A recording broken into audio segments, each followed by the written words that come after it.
President Trump's sweeping plan for tariffs and aluminum that we've been talking about, aluminum and steel, is certainly receiving plenty of backlash from many within his own party, even though it keeps one of his main campaign promises. Listen. He's had very bad advice from somebody down there.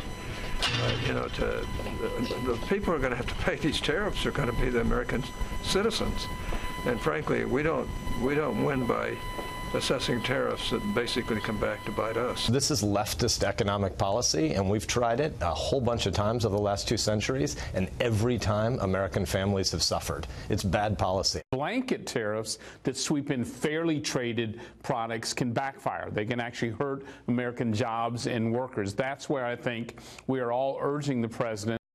All right, so let's get to winners and losers on this. We have former Democratic Ohio State Senate Minority Leader Capri Cafaro with us this morning, as well as retired U.S. Marine Corps Gunnery Sergeant Jessie Jane Duff. Welcome to both of you. Absolutely. Good morning. Good morning. Those were Republicans reacting to a Republican president yesterday. Capri, let me start with you, because if the president is getting any praise from this, it appears to be from Democrats. For example, you're from Ohio.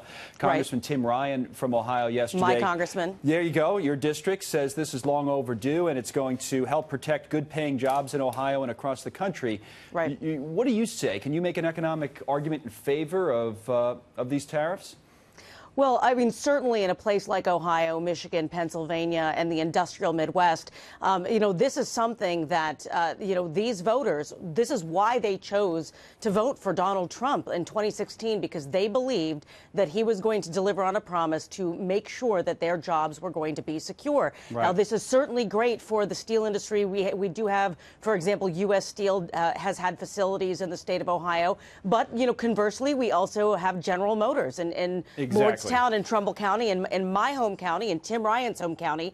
And so, this is a mixed bag. There's no question about it. I don't think anyone should be surprised. Capri, to be fair, it's not equally mixed. In other words, like the people that work in the steel industry, the Journal points this out this morning in its editorial, Jessie, that's like 140,000 people, okay, which sounds like a lot of people. But the people who work in industries that use steel, okay, right, steel, and aluminum. We also have aluminum, bottling but just in companies, for example. steel-using industries, that's automakers on down. That's 6.5 million. So it's 6.5 million versus 140,000, Jessie, and many of those may be Trump voters. What do you say to this? You for or against? I'm supporting the president right now.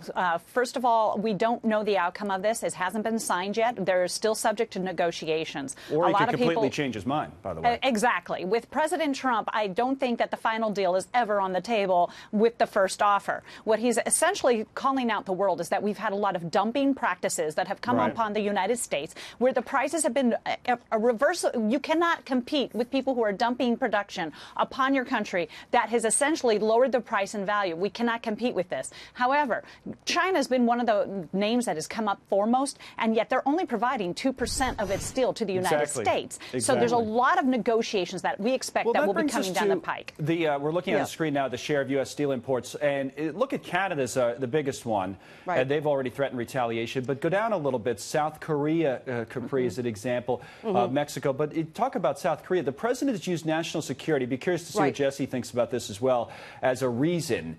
Which is odd. I mean, we don't see that. But if you think about it from a national security standpoint, we need the South Koreans, in our negotiations over North Korea. I think the issue here in regards to national security, to be quite honest, is the best tool that President Trump had in the toolbox. Section 232 of the Trade Expansion Act of 1962 basically enables the Department of Commerce, it used to be Treasury, now it's Commerce since 1980, to be able to look at this, the issue of steel dumping and trade in the context of national security. He directed, President Trump directed Wilbur Ross as Commerce Secretary to do this, and last year, Commerce came out in, I guess it was January, with their, sort of memo on this, and the president had 90 days to act. So we're well within that 90 days. That's why I think we're seeing this right now. I think that this was more of a tool to be able to fulfill a campaign promise than an actual issue of national security. Is it? What's your view, Jessie, quick on the national security argument here? Because I agree 100%. with the president? Yes. Well, I agree that it's a national security concern. Okay, because but what if other countries do as well, and you've set a precedent now where China or somebody else says, you know what, it's in our interest of national security as well to retaliate against the U.S. because the history on trade wars, we don't have much of a history for a reason, I think, but the history's not good. 1930s, Smoot-Hawley, everybody knows or has read about that at least, but the history's not good. And if this, that's the fear here, that this leads us down a road of unintended consequences. Well, it actually can help with interest rates. It can drop them because in 2002, the tariffs actually caused interest rates to drop. Yes, the markets don't like instability. We understand that. But President Trump didn't get elected by the markets. He got elected by the American people. We're looking at approximately 150,000 new jobs in this country. Everything is still subject to negotiation. All these people are making threats, but nobody has put the blanket tariffs upon them. So we have to look forward and look at national security from a perspective of if we cannot defend our nation adequately with our own steel production, then where are we when it comes to a situation of national crisis? That is one of the most imperative reasons that he is making this call, because when we're dependent upon China for our own national security means, we're in trouble. We got to run. Thanks to, we got to run, Capri. I'm sorry, Capri, Jessie, thanks to both of you. Good discussion. We'll continue it. Thank you. Yeah, big story. We can talk about it for hours. Yep.